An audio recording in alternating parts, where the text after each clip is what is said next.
La plus grande société publique d'électricité, la KEPCO, a finalement décidé de geler le prix unitaire des ajustés du carburant qu'elle avait voulu augmenter à partir d'avril pour l'appliquer pendant le deuxième trimestre. Elle a pris une telle décision en considération de la propagation continue du Covid-19, de l'inflation élevée et du pouvoir d'achat des Sud-Coréens. L'entreprise avait demandé le 16 mars dernier à l'exécutif de l'autoriser à revaloriser le prix en question de 3 won le kilowattheure, mais celui-ci a sollicité un gel total.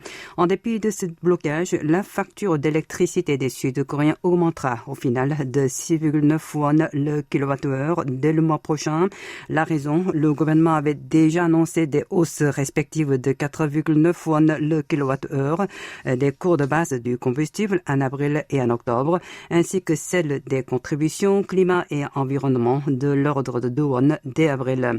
Le montant de la facture se divise en gros en 4 parties: le tarif de base, l'énergie fournie elle-même, les contributions en question et le prix ajusté du carburant. À noter aussi que l'an dernier, la KEPCO a accusé une perte d'exploitation de 5 800 milliards de won, soit 4,3 milliards d'euros. De plus, la guerre en Ukraine laisse craindre un préjudice beaucoup plus important au premier trimestre de l'année dans le sillage de la flambée du prix de revient.